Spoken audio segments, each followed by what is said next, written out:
What's up? Uh, Not the result that I wanted. Not the result that I wanted. But I'll take it. Welcome, welcome, welcome. Don't mind me. I'm just fucking with my camera. Welcome to Undrafted Hoops.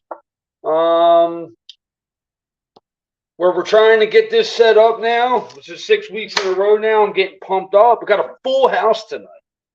The Western Conference Finals got the whole gang out tonight. I got my man Gary coming on. I got the Sasquatch of NBA Hoops, Tony G. And I got my man Cam the Ghost, Camsper, the Ghost. Haven't seen him all week, but I'm excited to talk to him today. This is our first show on YouTube. So we're trying a lot of different things out. And if you could please subscribe to our YouTube channel, Undrafted Hoops. I promise you, this is the start of something big. We just like to cover hoops and have a good time. So my man Josh is behind the scenes. He keeps this whole thing flowing nice. We're also on Facebook, Undrafted Hoops, formerly known as Give and Go. But we got some great content tonight. We got some, obviously, Game 2, Lakers Nuggets. We got draft lottery. That was big earlier this week, with some surprises. We got Heat Celtics heating up 1-0 Miami, and we got the Coaching Carousel. About 5 or 6 coaching jobs available, and we're going to do our best to touch on them. So I'm waiting for my boys, man. I'm chilling. I'm waiting for Gary, waiting for Tony, waiting for Cam. Until then, I'm on my own. Oh, who do we got first? Oh, shit. What's up, brother? How you doing? Why did I know you were going to be on first? You're so happy. You are so happy tonight. I just know it. Look at the smile. Look at that smile, man.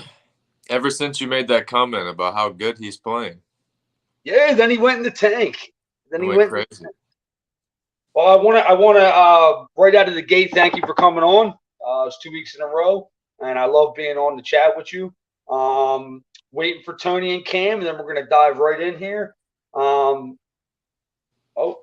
It's going to be the first time we got 4 screens going. There we go. Wow. Full house. What's up, Cam? I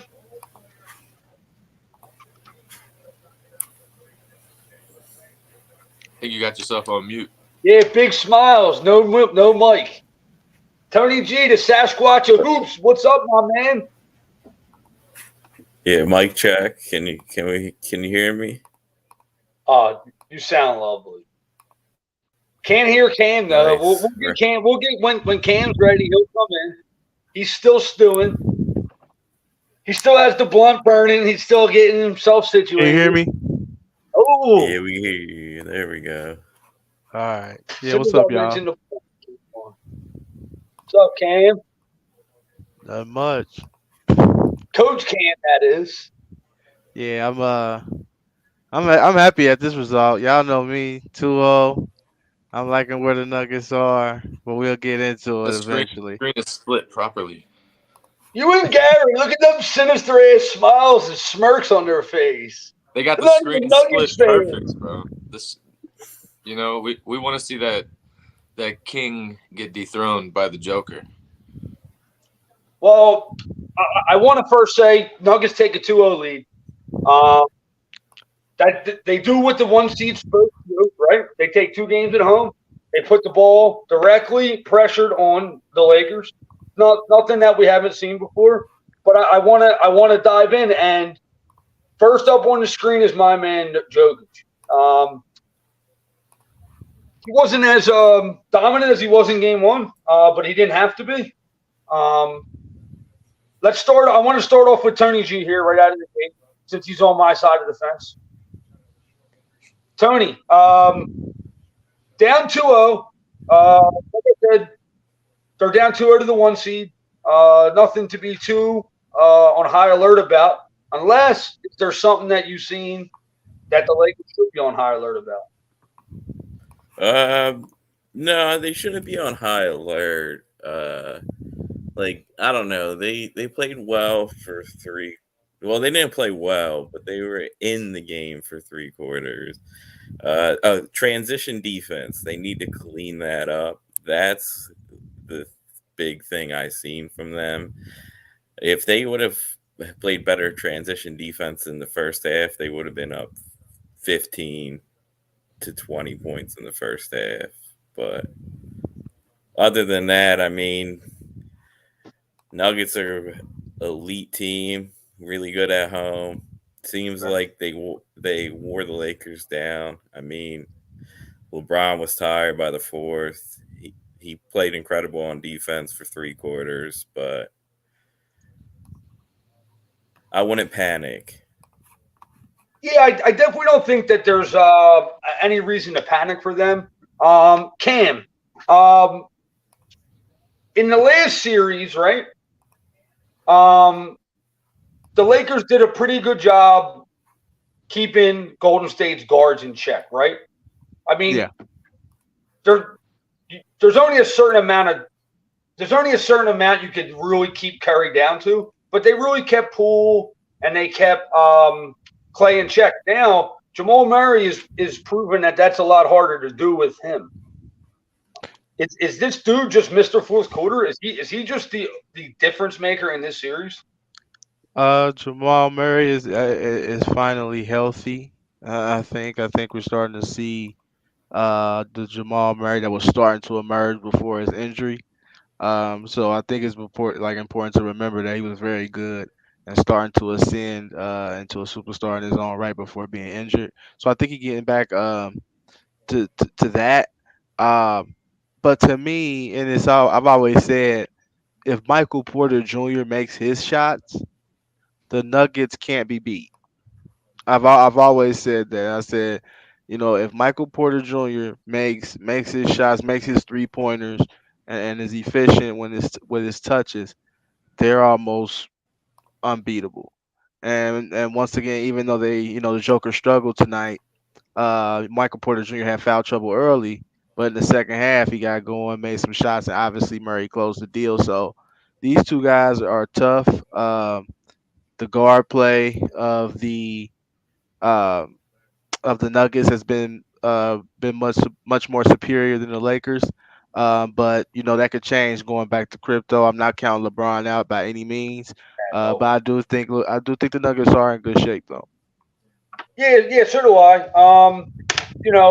There's things that both teams could have took from both games. Gary, the one thing I do want to ask you, since you are a Wizards fan, Hachimura. Hachimura played well tonight, both sides of the ball, right? Yeah, a big game tonight. Very big game. Yeah, it's not surprising. It's a good spot for him. He doesn't have to do too much. Just kind of has to let the game come to him.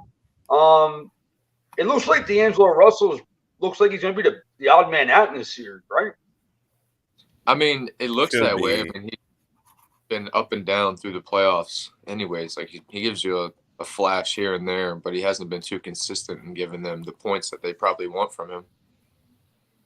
Yeah, it looks like if he's not going to give them points out of the gate, the Lakers just can't go to him. Like, if he's going to come on and throw out 20 and be hot, that's fine. It offsets some of his defense. Yeah. But I know Tony was saying to me earlier, like, you just got to get him off the court. Yeah, you're better off putting Schroeder in, letting him, because he's a good defender. He's pesky at least. LeBron can control the ball. He can bring the ball up, open up the court for them. If D'Angelo's not going to give you 20, he doesn't bring you too much else. So you just, like Tony was saying, you just got to get him off the court. Yeah. Yo, Tony, now, look, I mean, Reeves played well tonight. Hachimura played well tonight. Not enough to steal a game on the road, right? That's got to be, like you said, not high alert, but definitely worrisome. But I don't think Davis and LeBron played too well either. So they only lost by 5, and their 2 best players didn't play well. Russell 3 for 8 for 10 points. Does the Lakers need both AD and LeBron to play well to win this series? Like, I think so. To steal a game at least. Like, do they both need to average, 45 points between them and almost 20 rebounds? Like, is it, or can they rely? I mean, tonight, like I said, they got 2 good games out of their role players, and it wasn't enough. Like you said, they didn't play really well enough. But I'm with Tony. I don't think they're on high alert, but I do definitely think Game 3, I probably would fire the house at Lakers money line. I'm Yeah, you're serious. not. I don't think it's high alert unless the Lakers lose Game 3 at home. What do either one of you have an idea? Like, how would you go about Coach Cam? You're the coach of the building. Tony G's assistant GM of the universe. How do you slow Jamal Murray down? Like, he seems to be getting to his spots at ease. The thing is, what they're doing, and I saw what they were doing in the fourth quarter. They're doing a lot of, exchange and interchanging, and they put in LeBron in that action. And in the fourth quarter, he got mixed up on a switch with Porter Jr. allowed a three. Got mixed up on another switch, allowed Murray for another three. So they really put in LeBron in situations where he has to switch multiple times, and it's really putting the defense at a bind there, and that's what I recognize from them. But with Murray, it's gonna be hard because you can't necessarily blitzing because then you got Joker that you can dump it off to in the pick and roll, and then they playing downhill 4-on-3. So you don't want that with him as being a playmaker. So it's like they really just have to hope Murray kind of comes down to somewhat to earth. And hope he's not ready to, take form and take flight as a superstar. Because if so, they're going to be in trouble because they can't give too many resources to stop Murray when Joker is a three-headed monster and one. Yeah, we got 100%. I think obviously I'm a little thrown off. Sorry, I got to see Mike Rob's comment in the popped up saying AD shot 4 for 15. See, I the box score. I just watched the third and the fourth, and I didn't know he shot 4 for 15. That ain't gonna cut it. That ain't. I know LeBron would make 0 for 7 from 3. That ain't gonna cut it. How come Tony? How come Vanderbilt isn't getting tipped? Just because the Nuggets are really like packing it in. So when they have LeBron, AD, and Vandy on the same court, they just pack the paint in and force them to shoot jump shots. Like then AD can't get into the lane and stuff. Yeah, but how about on the defensive end? Why isn't he getting tipped? Maybe he did a very good job in the series with Golden State, just kind of being pesky with that. Why not try to throw Murray off a little bit? You can't just let him come around picks, get the switch that he wants, and step back three. Like the dude's well, the thing times. is, he was like 3 for 15 going into the fourth quarter or whatever. Yeah, you're right. So yeah, but that doesn't matter. He's a shooter. Lakers thought that what they were doing was going to remain successful, but fourth quarter, like Cam said, they just put guys in action, and it was LeBron most of the time, and he was just gassed because he had to play 40 minutes, and he was incredible for 3 quarters on defense, but it's a whole nother like that altitude. He's an old man, his ankles hurting, like so. Yeah, very. At the same time, you said he looked gassed. Mike Robb says the same thing, and you could see it on their face. It was written. Even Murray was fucking gassed, bro. He was breathing out of his mouth. Well, he played all 24 minutes in the second half. Wow, that's game time, bro. Seeing that a lot now. A lot of guys are doing that right now. And Jokic played majority. He sat for like 3 minutes then. So the Nuggets knew they needed to win this game. So they were like, all right, we just need to go up 2-0 and then figure out game 3 afterwards. Protect home court. Protect home court, right? At all costs. They even went down to a 7-man rotation. And just because Bruce Brown, he can play multiple positions, so you really only need to run 7 guys. Yeah, KCP barely got any minutes in the second half, right? Yeah, So they he didn't closed have with too Bruce many. Brown. I know Yep. that. I who's know that, they coach? closed with Bruce Brown. Yo, Yeah, so Bruce Brown got 37 minutes and KCP got Wow. 26. wow, Yeah, Bruce 37 Brown's taking minutes. minutes away from him. Yeah, right. Yo, so we're gonna pivot onto the draft lottery. I just want to since we didn't do a pre-series prediction, the Lakers find themselves in the 2-0 hole. Coach Cam, where do you see the series going, and who do you got as of what you know right now? I got Nuggets in 6. I think they find a way um to take control of this series. I really do. I just feel like it's a couple matchup issues that the Lakers have. And I don't think their guard play will be well enough to win in this series. But yeah, I do. I got the Nuggets in 6. Nuggets in 6. Mike Robb says Jokic looked gas too. 0 points in the fourth cost me 400 plays. God damn it, Jokic. It's all right. My man got some money About out that, of Mike. it. That got me hyped. So Gary, I know you probably got a broom somewhere in your house. You even look like you got a broom on the chin there. You thinking Yeah. Nuggets in 4? I know you want Nuggets in 4. It's not going to be a sweep, man. I'm not that crazy to pick that. I want to I know say what you want though. I want to say Nuggets in 6, but I honestly believe it's going to be Nuggets in 5. I think the Lakers are going to win Game 3. I think the Nuggets are going to steal one in LA in Game 4, and then they're going to go back home and just finish it off.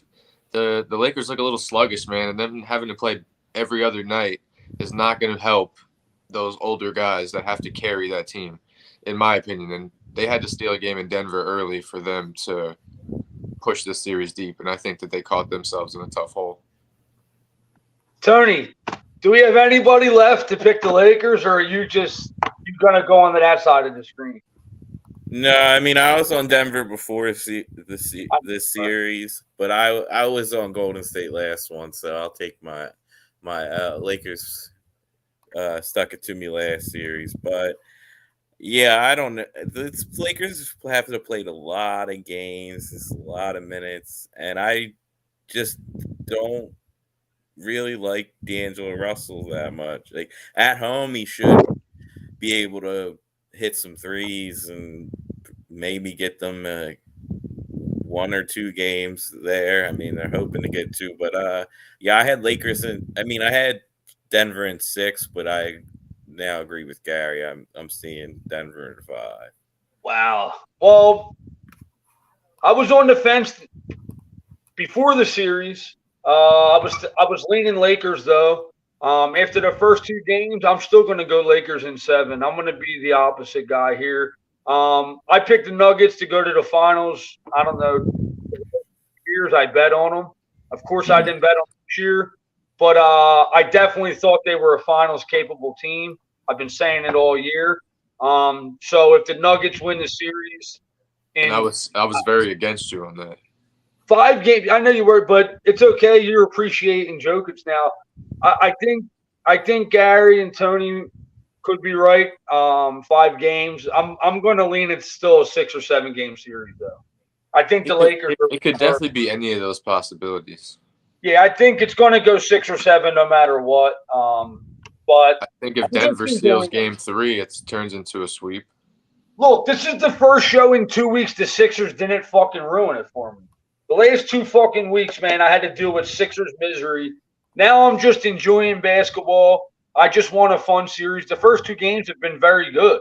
I've been happy with both of them. Very good for viewership. So let's pivot over to the draft. This is big on Tuesday night. Possibly the best prospect in the last. I mean, I'll say since Luka, because I'm the biggest Luka fan on planet. But this is the biggest prospect since LeBron James. And the San Antonio Spurs, for the 3rd time in their career, finished with a record under 30% win percentage. And all 3 times they steal the number 1 draft pick. David Robinson, Tim Duncan, now it's looking like Victor Wembanyama. Actually, it was surprising top 3, right? I mean, we got the Spurs, Charlotte, Portland top 3. Charlotte was supposed to finish in there, so it's not too surprising. But they get second. That's big time for them, for that franchise. And Portland's on the 3rd pick. Houston and Detroit 4 and 5. You got a feel for Detroit though. Oh man, yeah. They're the worst record in the league and end up 5th. Well, no, I don't feel sorry. I don't feel sorry for these teams that by March mail it in, play 7 guys from the G League to try to get a first round pick. I don't feel sorry for them. You know what? Because it ain't the same. It ain't the same like it used to be. It's not like if you got the worst record, you get the highest percentage. It don't work that way anymore. So you tanking for a hope. That's true. Come on, I don't feel sorry for that. Detroit's they're not, they didn't necessarily tank per se. I mean, yes, they did. Did you see that roster by the end of the season? Yeah, but Cade Cunningham was hurt. They had some other rookies on the roster, but Bogdanovich got hurt. I mean, one game they dressed 6 players, man. Let me ask you though, Kim. Let me ask you though, who the fuck is signing a max contract in Detroit? I mean, no one. Nobody, right? So this is the only way that they can rebuild with the hope of building a winning franchise, right? I guess. I mean, you can strike some trades. Like, they did get like Chauncey Billups in there. You got Rip in there. Like, you could build a little team like that to where you can get some guys that fit. I mean, we're not talking about no title contender. We talking about at least be better than winning 18 games a year. So win 30, man. Yeah, I mean, look, they were a young team. It's not that I wouldn't necessarily put them in the tank category. I honestly wouldn't. I think they're in a total rebuild category where their best opportunity to build a winning franchise is to do it like that. Josh, I'd like for you to flash that up. I'm going to get ready to do in a second, Gary. Me and Tony G were talking a little bit. We were trying to lock in top 6 prospects coming into the draft. Obviously, the most 2 talked about are Wemby and Scoot Henderson. I would like for you and Gary to tell me a little bit about some of these other monsters on this list here. Tony I initially said Brandon Miller right out of the gate. He's been most talked about, not also for the best reasons, but on the court, Duke won Player of the Year. Give me a little bit about Amen Thompson because I don't know nothing about him. Honest to God, and I really want to hear a little bit about this kid. But you told me he's creeping up on your board here. Yeah, he has some cons. He really is not. He's a horrible shooter. He has unreal athleticism and vision. And like in the open court, if he plays in the right system, like he'll score 10 points in transition alone. He's a really good defender, has great instincts, and just can finish around the rim and I think his ceiling is there. If you can develop this guy, I don't think his percentages are as bad as you could be, like 50% from the line, 25% from 3. But I don't think his jump shot is necessarily busted. What's his build? Like I think he has what's his size? 6'5" with a 7-foot wingspan. He's super long and is he a good defender? Really good defender. Yeah, with that kind of size and length, I mean that's pretty wild. 6'5", big point guard. Gary, you got anything for me on Therese Walker or Cam Whitmore? I know Tony G's pumped up on these 2. I'm honestly not too too big on like the later lottery picks in the draft yet. Cam Whitmore, which one is he? Is he the one that went to Villanova or Yeah, he's the Nova Yeah. kid. the Nova kid? So yeah, I saw that like he's been in comparisons similar to like Bridges, I believe. Like Miles Bridges, they compare him a lot to him. How he's got like another one with a lot of athleticism. You know, he explosive, but has to work on his shooting. It's funny. I've seen a lot of projections that see him fall. He's a possibility there, but who knows? You know, honestly, if you don't really got one of those top 3 to 4 guys, and it's always so weird to me with the draft, especially in the NBA, because teams take a lot of like projects, and I'm like, why aren't you going after the guy and like that was scoring 20? But Yeah, it's different they, than they NFL and other sports. yeah, they go after what they can possibly become Potential. instead of what they are. Yeah, You do gotta look at potential sometimes, but I do like Jarris Walker. I'm very familiar with him, obviously, because my favorite college basketball team, UC Bearcats, play them twice a year. We'll continue to play them twice a year in the Big 12. But so to see him twice, he's a guy that can step out, hit the three, can put it on the floor. I just saw him like single-handedly take over that game, and UC was up like by double digits, and it was one of those things where it was just give it to Jarris and get it out the way type deals. And he's a guy that can be a really good defender where he can switch out and guard a guard and can block shots at the rim as well. If he can continue his shooting ability and kind of refine his things on offense, that could be a potential steal for someone. Maybe if he gets down to like maybe like 6 or 7, but I don't think he'll last that long. I think he'll Do, go top 5. do you think, Tony, you think he's a good fit next to Sengun in Houston? Yeah, he would be. He would because he can protect the rim. Like he's only 6'8", but it's a monstrous wingspan, and he can is on defense. If you can he can switch off on anyone, and Yeah, he's a I'm just better passer. Like he only averaged 1.8 assists, but he'll get better at Like he'll be a better passer in the NBA. well. There's Yeah, a lot more yeah. space in the NBA. I was yeah, and Tony, you got to think all those guards that Houston got. He really wasn't like no main facilitator as far as having to pass the rock either. You know what I mean? They got a lot of guards at Houston. For sure, for sure. Now, everything we're looking at, right, is Wemby and Scoot Henderson. 1, 2. I mean, I've seen Brandon Miller being mentioned as the number 2 pick, possibly over Scoot. Scoot saying he thinks he can go 1, but I don't think Coach Popovich ever would pass on Victor. Is there anything you really like out of Brandon Miller that could possibly get him to 2? Or do you think that off the court stuff might affect him to maybe fall a spot or 2?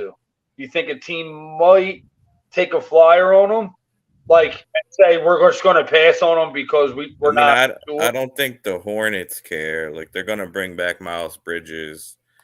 Uh, so like I don't think they care about the off court stuff. So like he could go there. I mean, people would say that's better fit than having a LaMelo and Scoot together, but they could also trade back. A lot of people would like to go second. So like they have options. Yeah, But they definitely have people do options. think Brandon Miller really does have a good shot to go to, and I could see it. I just wouldn't. I would just pick Scoot. Just I think he has the higher ceiling, and his work ethic is insane, and he he's just going to be very very good. Do any of you guys have a top? Do any of you guys have a guy obviously not shown in the top 6 there that could shoot up? Is there a guy that's like 7 through 13, 14 that you could possibly see, building up his draft stock and maybe cracking that top 5, 6.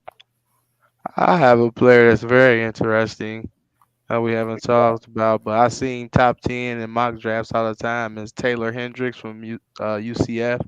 Another kid that I have the pleasure of watching twice a year because they play my Bearcats, but he's very talented as well. Someone that's like 6'9", can once again step out, shoot it. He can really defend and protect the rim. Uh, at a high clip, and I think that's a name that's really shooting up the boards here recently. Taylor Jenkins, right? Taylor Hendricks, yep, from South Hendrick. Florida. I mean, excuse me, Central Florida. Yeah, he's like 6'9", super long, and he's really good shooter. Oh. I know about 20 teams that need a player like that.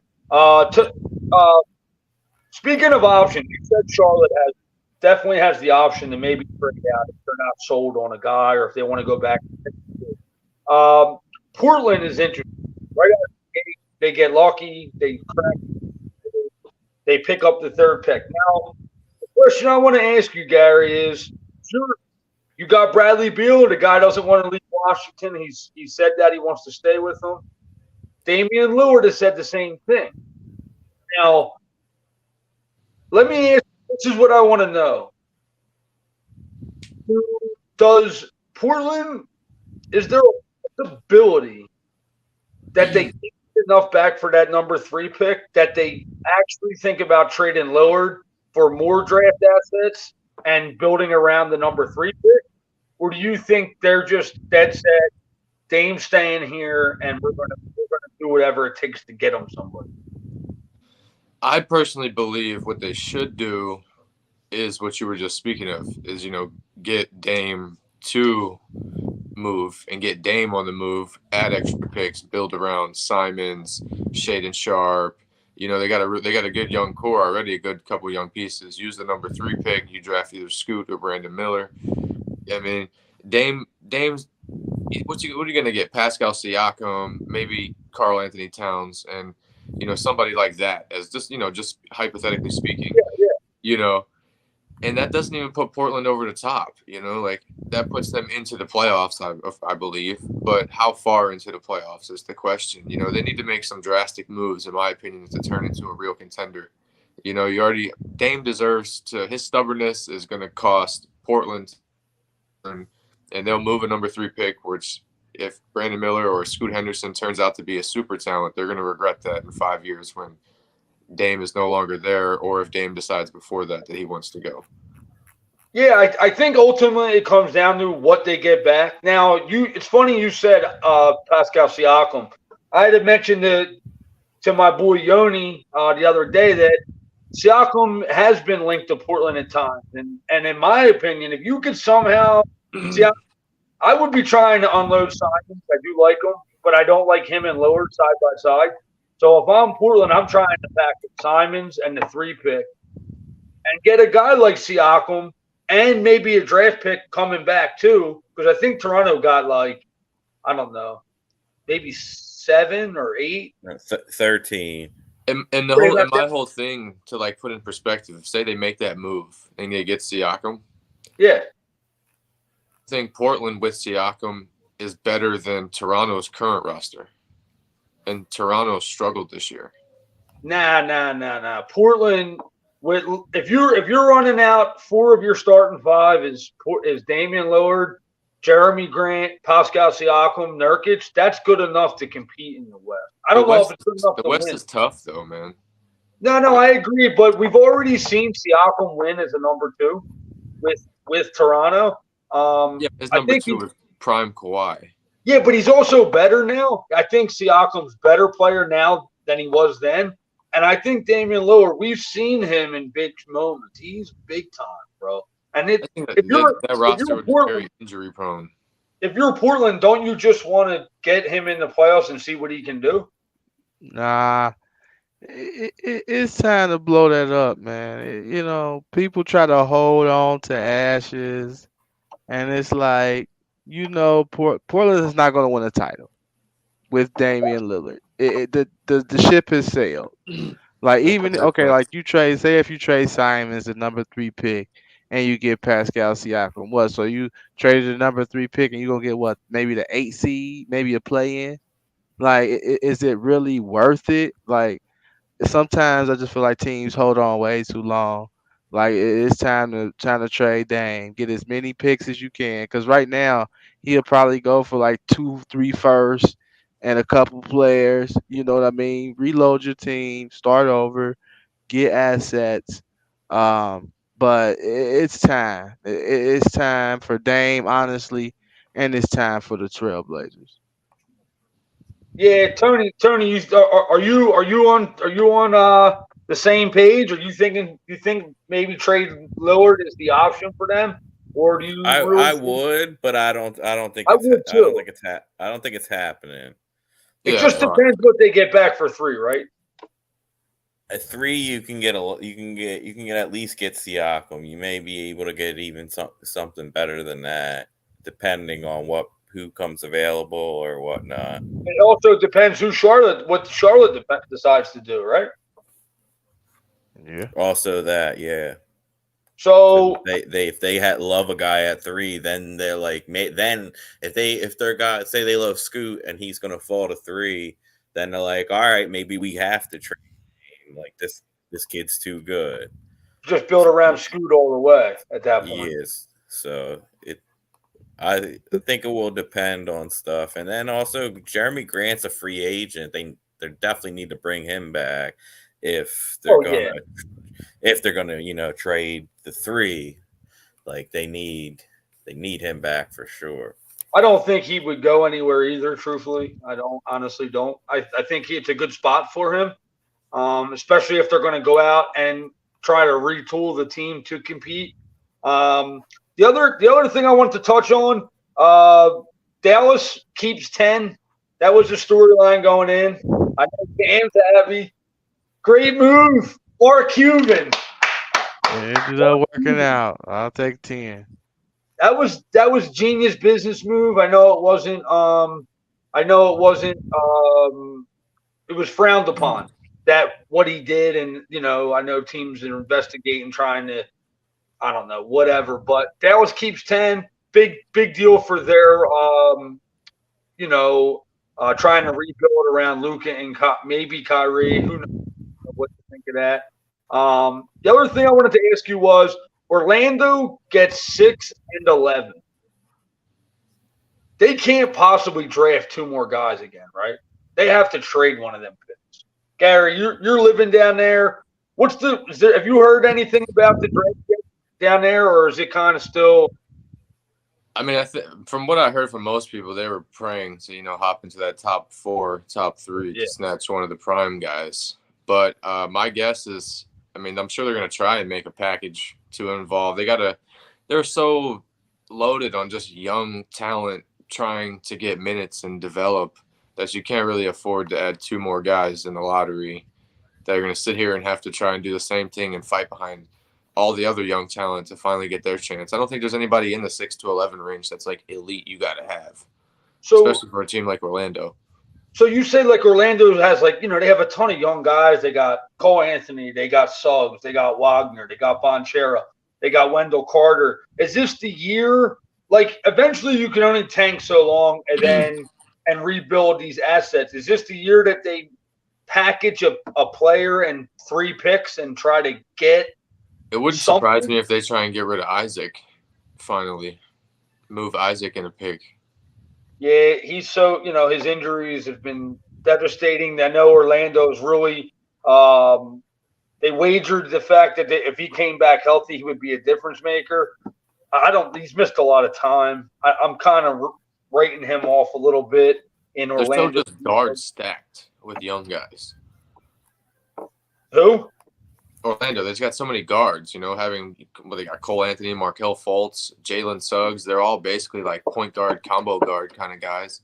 So they don't have like a true, number 2. And then Isaac is another small forward that you got Banchero playing small forward, power forward.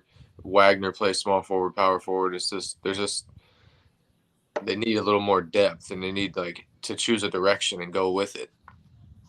Tony, What do you think? I know this might be the most we'll talk about the Orlando Magic ever in the history of undrafted hoops. But they are intriguing to me because I think they are on the cusp of a playoff team. They have so many bright spots, but they're kind of in that hell of the NBA where you just either are a bubble playoff team or you're just picking these fringe star players. Yes, they got the rookie of the year. Bonchero looks like that plays very well. Like, is it? Do you think this is the year? Like, I mean, OKC falls in this place for me. Eventually, you have to go all in, right? Can Orlando? Is there a guy out there that Orlando can maybe target and not have to draft again? Like, how many times can you draft here? You know what I'm saying? Yeah. I mean, I haven't really I know they really like Fred VanVleet, but he's a free agent. But if I don't know, maybe if the Raptors try to get a sign and trade, I could see like that maybe trade the 11 for Fred. But I probably wouldn't do that. But that's just what I've heard out of the Magic camp.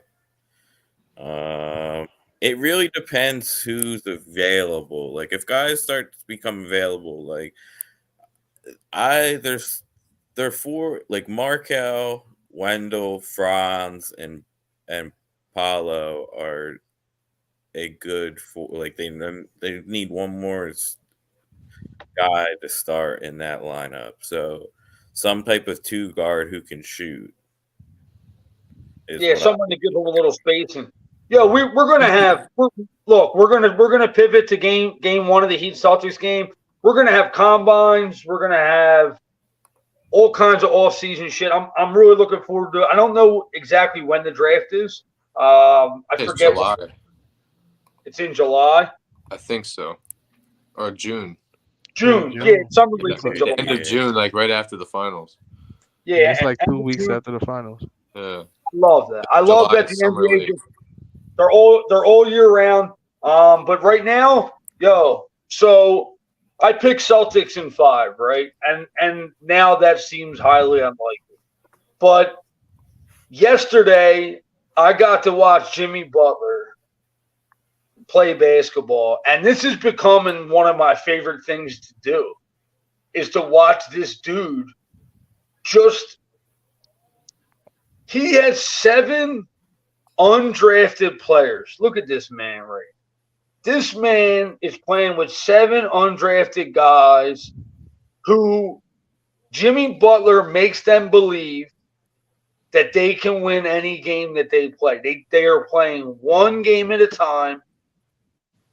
This dude, 6 steals last night, playoff career high. I'm going to start off with Tony G here. Tony, the Sixers somehow let me down, even though they're eliminated from the playoffs. Jimmy Butler, former 76er, does he have what it takes to beat the Boston Celtics? Well, I at this point, I just cheer them on. I just laugh every time I see him put up these performances because it was a joke. They got rid of him. They lowballed him. Whatever. We'll get on from that. I mean, yeah, I think Spoelstra, he had a great game plan yesterday, but it is early. Missoula adjusted later in the Sixer series. I think the Celtics has to, even though Robert Williams played incredible, I think he should come off the bench. I would probably start Derek White, but you could start Brogdon too. I literally said that yesterday. Because Kevin Love, he just stands in a corner, so like you can stick anyone on him, so you can play him off the court. But the Heat, like Caleb Martin is very good. Kyle Lowry's, he didn't have a good regular season, but he was saving his body for the postseason. And then you got Gabe Vincent, who's playing for a contract. that guy's 3-point sniper. You got Max Struess coming off screens, hitting threes. Like, I mean, it's funny. I think they were one of the worst 3-point shooting teams in the league in the regular season, and now they don't miss. Like, they were 51. They shot 16 for 31 yesterday from deep. So I think the reason for that though is they have Jim. The one thing I'm noticing with Miami is they have Jimmy Butler initiating the offense, and Jimmy Butler loves to get to the mid range. You know what I'm saying?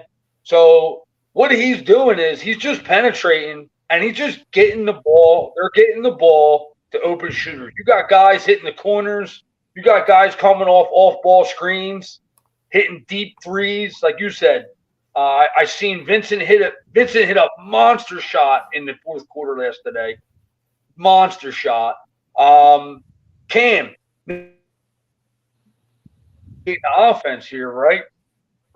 That's something that the Celtics didn't do in the fourth quarter. They didn't let Tatum initiate the offense.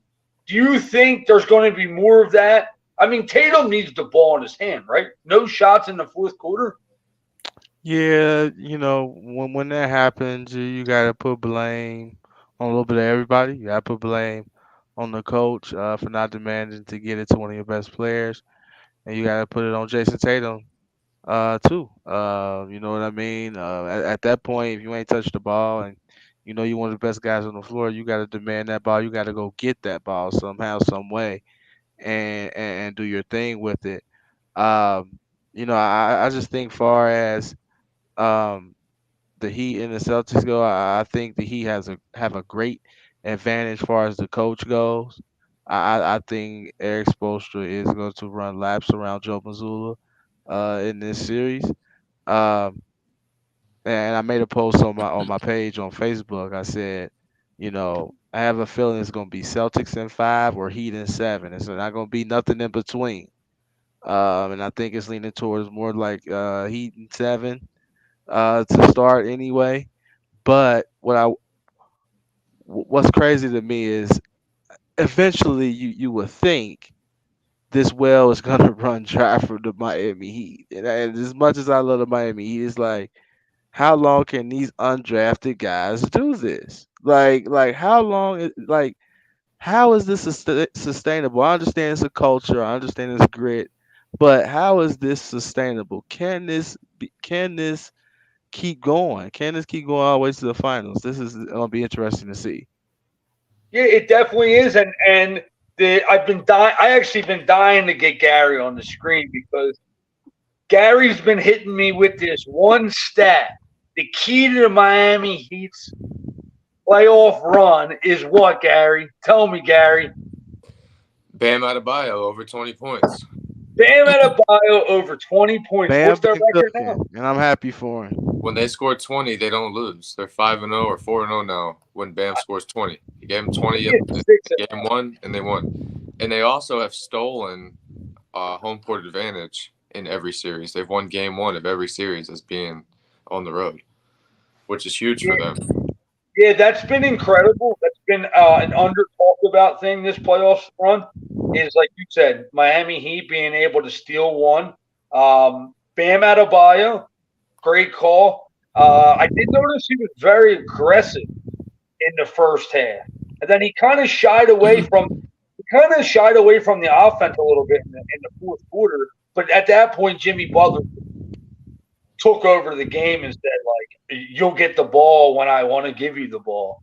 Or Bam would have had a bigger game. I said Bam needs 25 a game, and that's a high number. But like you said, bro, it might only take 20 points from Bam Adebayo to get the best out of this Miami Heat offense. Because 20 just makes the defense think, like they can't just be like focused on just Jimmy and just you let Gabe Vincent and Max Strus beat you. Now you got to think like Bam can score 20 a night. That's a problem on top of Jimmy's 30. Yeah, because Jimmy's going for 30. And then when he gives you 40, it's even worse to have to deal with. Yeah, if Jimmy wants 30, he's getting it. Tony, do you think Do you think that's going to be the kink in the Celtics? Bam out of bio. I mean, as good as Al Horford's defense abilities are, yeah, he's the Embiid killer, and Robert Williams being Well, injected to. the thing I was gonna say about Bam is he is different in MB, like, because Horford is strong. You can't go into his body. Bam is either hitting him with that 10-foot jumper or that floater, and it had Horford like he was like stuck in quicksand. His feet weren't quick enough to react to Bam's moves in the lane. And then Bam also, he picks his spots really well. Like, he only goes downhill when it's wide open, one on one. Like, he did well. And then the few times he said, "All right, that's fine. I don't need the ball in my hand anymore. Jimmy's got this." And he found Jimmy dished it off for like perfect layups, and Bam went like right where he needed to be. So those two are on the same page right now. He played pretty much perfect in game one, so hopefully it continues because I like Bam a lot. I'm still leaning Celtics in the series because I do kind of agree with Cam. As good as the Miami Heat are playing and as well coached as they are, I can't see them beating the Celtics at full strength. It would be a colossal collapse, I think, for Boston to lose this series. And that's when I say that, I'm not taking anything away from Miami when I say it because it comes off that way. But Boston has been the better team. They are the better team, but they don't have that dude like Jimmy Butler to take to just say the series is over. Now, Missoula has proven to make changes to the starting lineup. I agreed with what Tony said earlier. I would probably take Robert Williams out of the starting lineup, and I like Brogdon because I like his body size. I felt like Butler was doing whatever he wanted to with Derek White. Like, Derek White has some length, but Jimmy Butler's a grown-ass man. He was going right into his chest, bro. Every time they switched Jimmy Butler on White, Jimmy Butler was knife and fork, bro. Like, just like Cam. He's gonna do that to anyone though. Like, Brogdon don't stand a chance versus Jimmy 1-on-1. Like, you're gonna have to get the ball out of his hands if you wanna. Like, anyone 1-on-1, he's gonna kill the series. Wow, that's bold. I think the Celtics defensively are versatile enough that they can adjust to take the series back into control. Just like I said, the Lakers are a lock for game 3. I believe the Celtics are an absolute stone cold lock game 2. I seen it before with this team. Obviously in the Sixers series, game 2, they just said we ain't giving up both games at home, and I think that they're a good enough team where I would say the stone cold killer Cam lock is the parlay. Lakers game 3, Celtics game 2, money lines. Where are you guys pointing? Do you guys agree with me? You think Celtics lock it down and head to Miami 1-1, or do you think Jimmy Butler has what it takes to maybe take 2 out of Boston?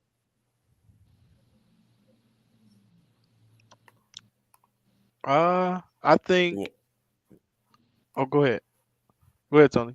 No, I was just gonna say. No, you go ahead. Go ahead. No. I was gonna say. All signs point to Boston should win. You know, it kind of like be almost like predictable at this point, but it's the Heat. They're not gonna make anything easy for you. You gonna have, and that's the thing with Boston. They can't play around with the Heat. They will make you pay. They play hard all the time. So I do think the Celtics win game 2. However, man, they better be on the alert and they better play well because Jimmy Butler and company and Spoelstra and company, they're not happy with 1. They're preaching, let's get 2 and let's head back to Miami. So it's gonna be an interesting game. Yeah, they are hungry. That was their statement right at the game. won the second. We didn't come here for one. Gary, are you Team Miami right now? I mean, you're down in Florida. I know you're tearing it up down there. But you got Jimmy Fever down there, bro. I can see I it. mean, I really do enjoy Jimmy. I'm having a blast watching him play. I'm not some big fan of Boston, but I think Boston, the talent difference is huge. I think Boston definitely going to win the series still. Like I said, I told you before the series began, I said my prediction was Boston in 6. You thought Boston in 5, and I was like, I mean, Jimmy's going to win a game or two. Boston, they played down to the competition. They're a terrible second half team. Yep. And that's the same thing in this game. They blew it in the whole second half. Tatum, no shots. Like, you can't humbly say you're the best player in the world and then don't even try to win the game for your team in the fourth quarter. It's okay if you go 0 for 5. At least you shot the ball, but 0 for 0, that's. And he had 3 turnovers too. That's big. Those travels were terrible. Yeah, he was shook. Jimmy had him shook, bro. He didn't know what to do. He came off the ground. Yeah, when he got the ball, he looked like he got monstered, bro. It looked like they took his powers. But Tony, I know you're a huge Spoelstra fan, and obviously at this point everybody's a Spoelstra fan. But you've been preaching this dude for a while now, and I know Cam said earlier a few minutes ago that he thought Spoelstra is going to run circles around Missoula. Is that the difference maker? Do you see a path to where Miami can win this series, or you just going to enjoy the series and address it when it's a little?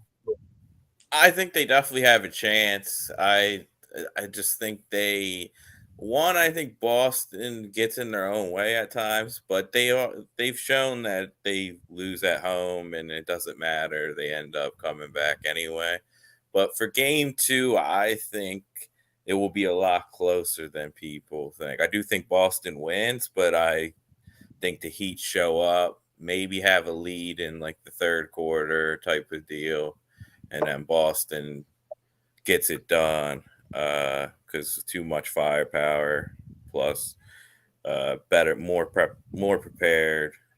But I think the Heat, like Cam said, the Heat don't quit. Like, there was multiple times in game 1 where Sixers would have crumbled and had no shot to come back down 13, and the Heat are just don't stop coming. So you can't relax. Like, you may think like, oh, they're not as talented, but right when they sense when you're taking your foot off the gas, and that's when they start coming down your throat. That's a team full of veteran leadership right there, and it's proven right now. So look, I look forward to being wrong about the Miami Heat again this time next week, and I'm looking forward to the series because it's looking like it's going to be more competitive than I thought. And that's always a win-win for me. I don't give a shit. I just want to watch good basketball. And so far, we're 3 games into the conference finals, and that's what we got. So I want to tackle our last subject. We're coming up on our hour mark. We usually push 15 minutes into the hour. But the other big story this week is the coaching carousel. The NBA, I know some people aren't happy with some of the coaches being fired, but right now, there is some big-time firepower available in terms of coaching. The big news of the week, obviously, was the Sixers fire Doc Rivers. Now you're going to see my smirk, Gary. That same smart-ass smirk you had earlier in the show when LeBron went down. Look at Tony's smirk. Even Tony's got it now. That's the same. Y'all deserve to smirk. Y'all should smirk. It was 2 years too late. Y'all deserve to smile and be happy. I might drink to that, bro. I mean, Doc Rivers gets fired. I couldn't have been happier. I was happy when they hired him because Brett Brown was the fucking second worst coach I've ever seen. Now Doc Rivers has somehow moved into that category for me. I just want to say that I don't know if Doc Rivers ever coaches in the NBA. I don't know what you guys feel about that. Um, I don't know if any franchise need any babysitters. Doc Rivers is a franchise babysitter, in my opinion, and I'm happy that the Sixers said we're not just gonna die with this dude because comes a time and a point when Embiid might get tired, in my opinion, and I don't ever want that to happen. I don't want the possibility of losing Joel Embiid. I don't. I'd rather just lose 15 years with him.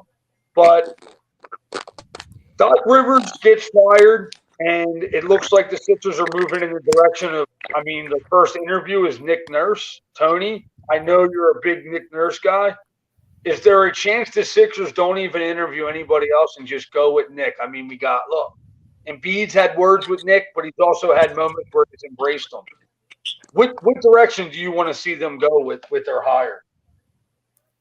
I would probably hire Nurse, but I want Nurse, but I would be fine with D'Antoni. To be honest, it's if you bring in some good assistance with him, which would be key. But I think they are going to go through a long hiring process. Is from what it seems. It seems like we're going to at least bring in 5-6 guys for interviews. If I have one request, it's that Elton Brand doesn't do any interviews. That would be if I had a lifeline to Daryl Morey, it would be don't let Elton Brand interview anybody, please. If Elton Brand interviews, JJ Redick will be the next coach of the Sixers. Yeah, I thought that was a joke when I seen it, but apparently there is some rumor to it. I just can't think that that's a serious thing. Hey, you never know.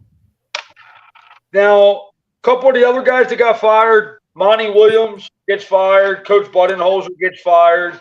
Obviously, Nick Nurse interviewing with the Sixers. Toronto let him go. Cam, let me ask you a question. Kevin Durant's been through a bunch of coaches in his career.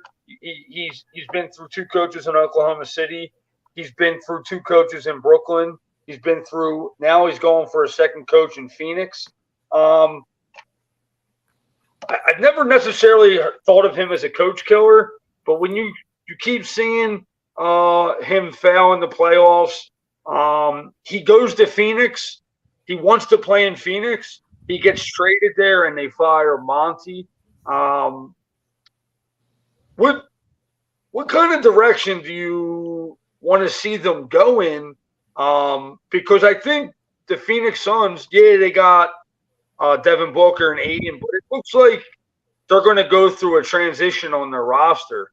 Do they go with like one of the well-known guys that are available, or do you see them going a different route? They're gonna go with someone proven, someone that's done it before.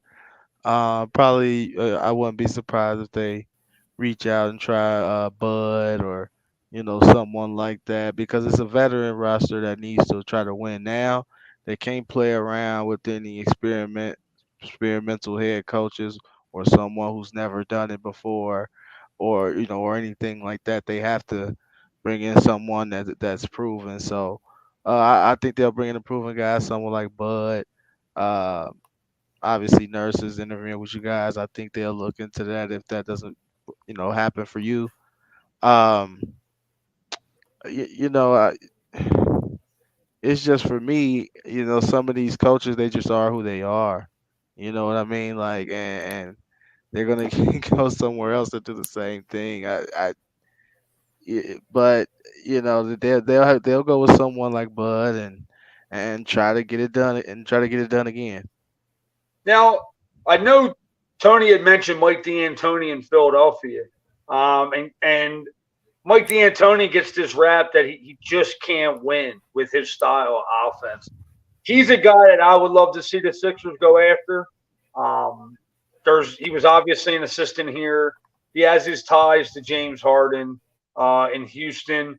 I know, Gary, you're not the biggest D'Antoni fan, right? I mean, he's got a fun offense, but I mean, he's just got one of those teams where he scores 130, but his teams allow 145. Like it's like you said, if he brings the right defensive coaches, the right assistant coaches, I mean, he can definitely get to work. His offensive plays might have been a little too soon in history, if that makes sense. Like the game might fit him more now with the way that it's being played. It's way faster. He might be able to, help you guys a lot more in those situations, playing faster offense. His offensive coaching is amazing. Like what he does is elite in terms of developing teams and the scoring points. I do worry that D'Antoni will make Embiid more of a way more of a stretch player because of his his pace offensively. Tony, did you ever come around to any of them D'Antoni videos? I know you were like trying to hype yourself up for the Sixers. I think between the Sixers and the Bucks, I mean, obviously, I was watching some. Do you? What job's more enticing, the Sixers or Milwaukee? Obviously, Milwaukee's an NBA champion. They both have them. He had a former MVP, Giannis. Milwaukee. Sixers have the MVP. Well, you got Giannis here shaking Monty's hand. It's Brook Lopez. He may not come back if they. So I mean, I'm still Milwaukee. I mean, right out of the gate, I'm thinking like Harden up in the air, and if I'm Milwaukee, like I said, they just showed the picture of Monty congratulating Giannis after he won the title. That's the guy I want to see them go after. Coach Bud is very, very strong. So to lose him is a big deal. But Monty, I like, is a good fit there. I know a couple people weren't too fond of Monty and his coaching style, but I'm big on him. I think he's a good locker room guy. It was shocking to see Coach Bud get fired, but if anybody's going to walk in there and on that veteran team, I think Monty's a great fit. So that's the direction I'm leaning. Real quick, I want to touch on the Detroit Pistons.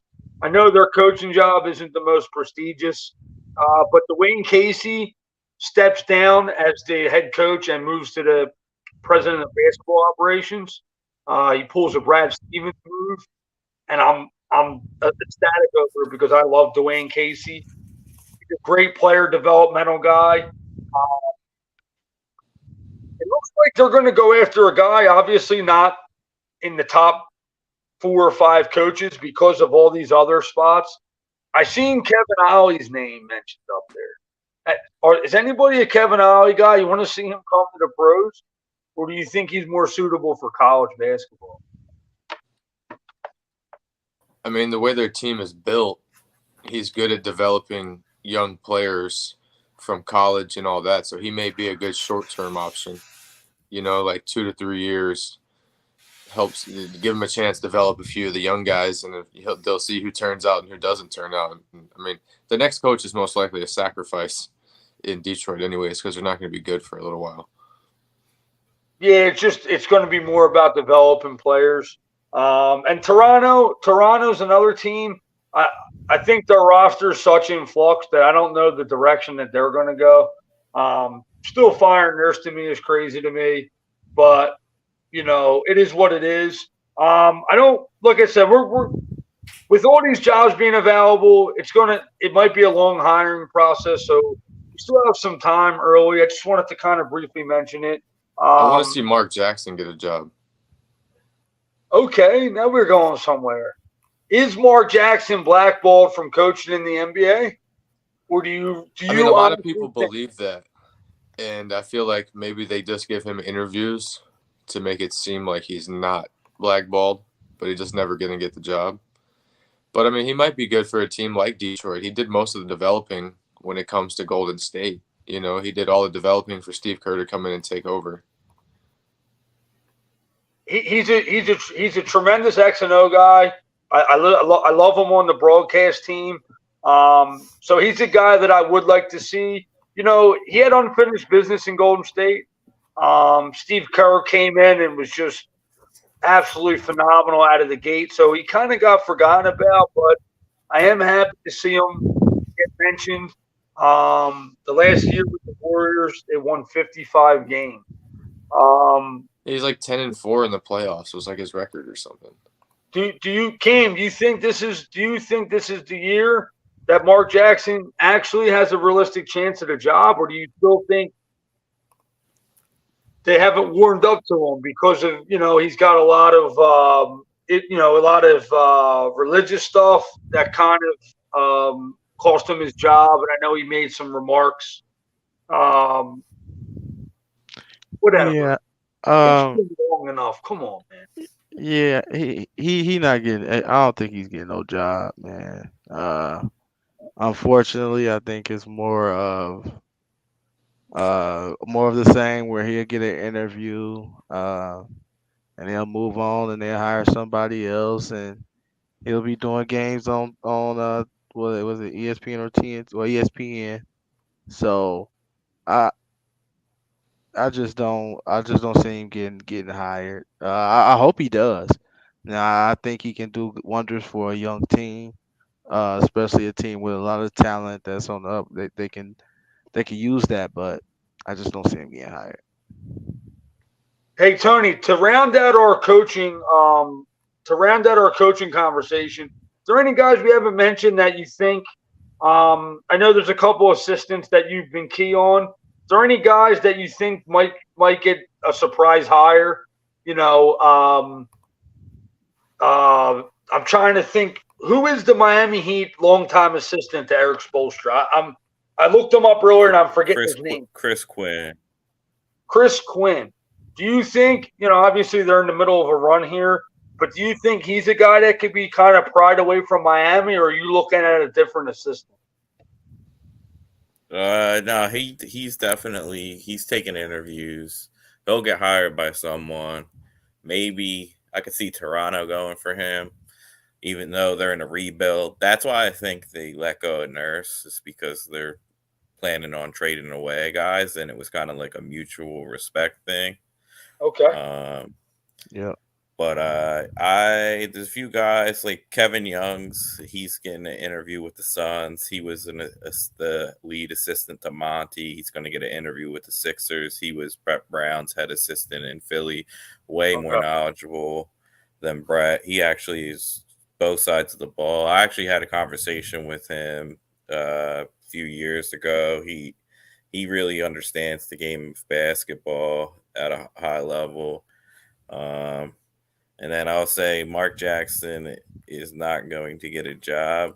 Damn, Gary. He kept Jokic off his MVP ballot. But that's not why. I just having flashbacks and PTSD to when he tried to make Draymond a corner 3-point shooter, and he was about to ruin the man's career until Steve came in and saved him. Yeah, a lot of people don't know Mark Jackson was really bad coaching offense. Like defense, he was great. Teaching them how to win, he was great, but offensively, they were.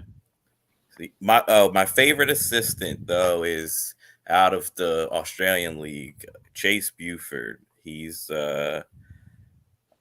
34 years old. He's the son of R.C. Buford. In 2 years in Australia, he won 2 championships, had a 69% win percentage, got a guy into the NBA. I don't think he's going to get a head job just because there's so many big names.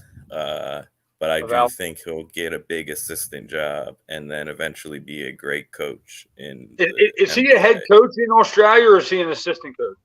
No, he's a head coach. He won 2 championships. Yeah. Oh, okay. 34.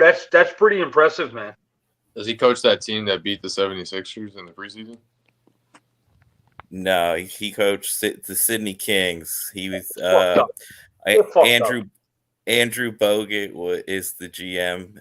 Him and Luke Longley was the GM of this team. So they sought out this kid, gave him a chance, and he's just phenomenal. Like he clicks all the right buttons. You said He's Chris Buford? analytical. R.C. Buford. He's RC Buford. Okay. The yeah, Spurs he's GM? Spurs GM. Yo, leave it to Tony G. Yo, I'll be in a random conversation with people and I'll mention this coach, and I'll be like, how the fuck do you know a coach from the Australian basketball league? I'll be like, I go to Sasquatch in the NBA, bro. Tony G, bro, he knows it all. He said, Sasquatch is blue. I said, yeah, he's on the bottom of my screen. He follows it all, man. Yo, what a fucking show. Our first YouTube show. Iggy retires after 19 seasons. This is the one thing I kind of want to touch on. Undrafted hoops. We're based out of Facebook. So we put those up 2 times a day, all the way up to.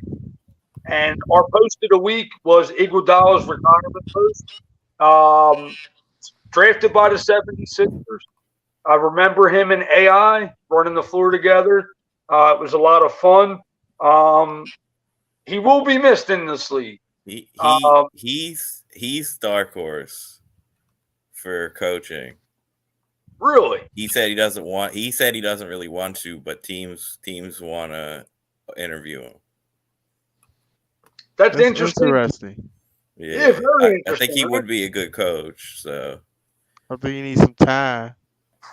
Yeah, he should take a assistant job and ease his way in. But yeah, you know what, man? He's a guy, when he was a Philadelphia 76er, he had a really tough time with this fan base. And a lot of it was because post Iverson, the Sixers asked him to be a lot more than what he was capable of at the time, right? But when he goes to Golden State, actually, some people don't notice about Iguodala. The Sacramento Kings were supposed to sign Iguodala, and Jerry West said, yo, for what Sacramento's going to pay this guy, we need to get him here and not waste him away in Sacramento, because Jerry West was the mastermind behind that Golden State team. Jerry West lures Iguodala from the Kings. I even believe Iguodala agreed to a deal with the Kings. If my memory isn't totally blown away, he did. Yeah, verbally and you know what? To a deal. Yeah, he verbally agreed to a deal. And I'll tell you what, Tony knows I've given this guy hard time over the years, but I've also praised him because it takes a lot for a guy to accept a role that is a little bit beneath what his capabilities are.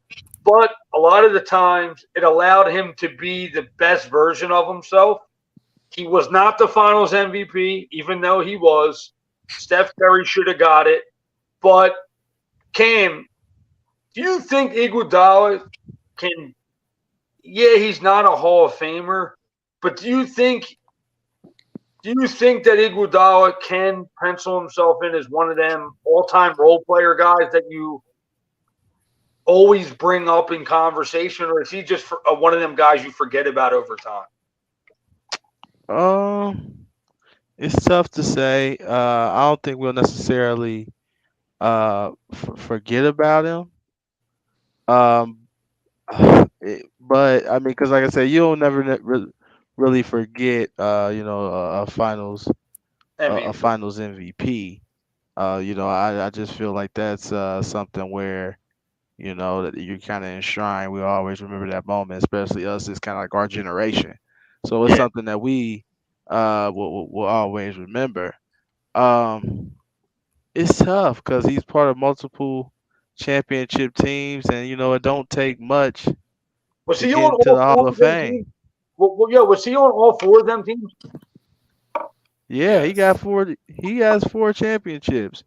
And he also has a gold medal too, and that weighs a lot when you're talking about basketball Hall of Fame goes, man. Andre Iguodala, it may not necessarily first ballot, but eventually he might sneak in there. That's interesting, man.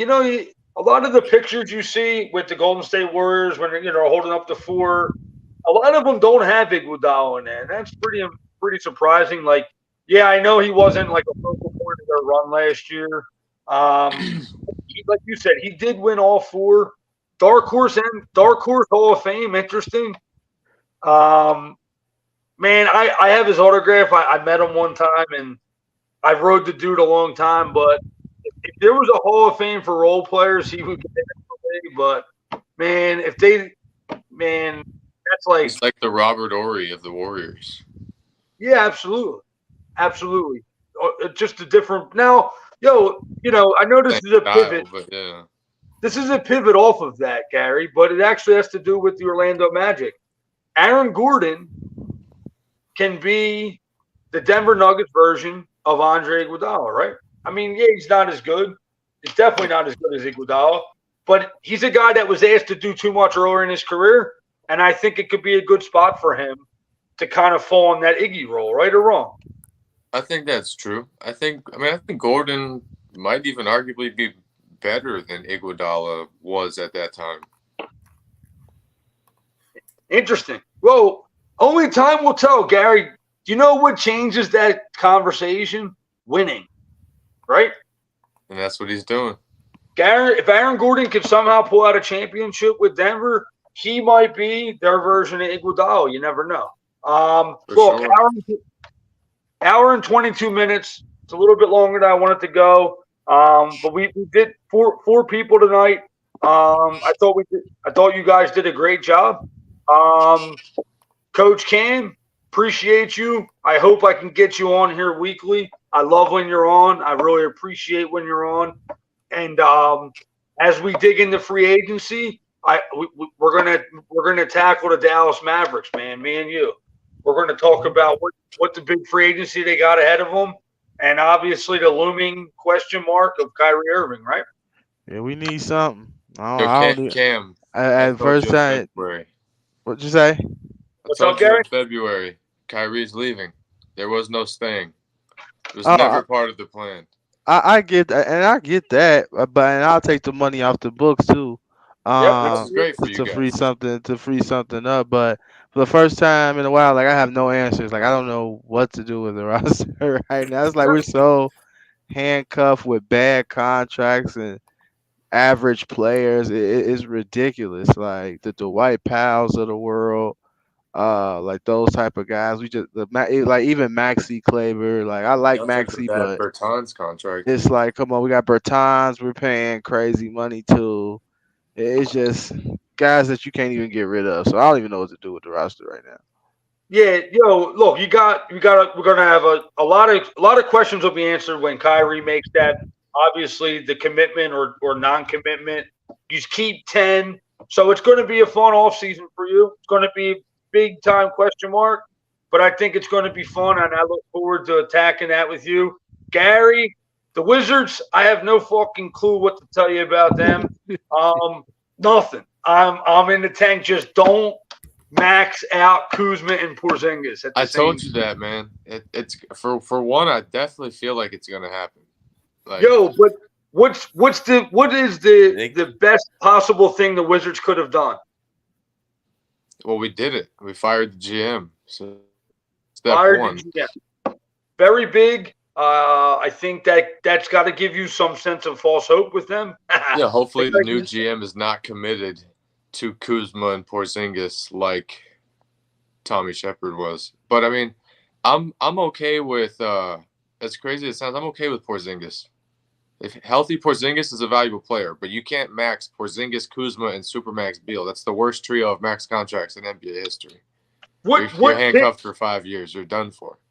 What pick did the Wizards get in the draft, in the lottery? 8. So another guy that we're going to – like I told you, it's going to be some random Serbian dude who averaged 4 points per game and 6 rebounds last year in some other league. And like Jan Vesely years ago.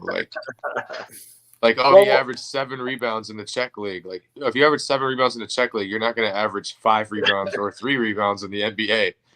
Well, I look forward to talking about foreign basketball players with you in the near future. Tony, Gary, thank you, bro. I love you, dog. We'll be in touch, right? Sir, y'all have a good night, man. Tony, it's down to me and you. 2 loser-ass Sixers fans sitting here, coachless. We don't know what the fuck Harden's doing. He's probably in Vegas with some strippers right now. He's not even thinking about basketball. But we got what we wanted. Doc's gone. A lot of question marks this free agency. I appreciate you coming on, and I look forward to talking about the finals, the draft, free agency, new coaches. And I know Josh is putting up on the bottom of the screen. Please follow us on Facebook, Undrafted Hoops. New YouTube channel, Undrafted Hoops. We're going to be on a weekly show, maybe an extra bonus show or two in the free agency. But I know if anybody's on here with me, it's going to be you. And I appreciate you coming on. And I can't end the show without fuck the Boston Celtics. Yep, fuck 'em.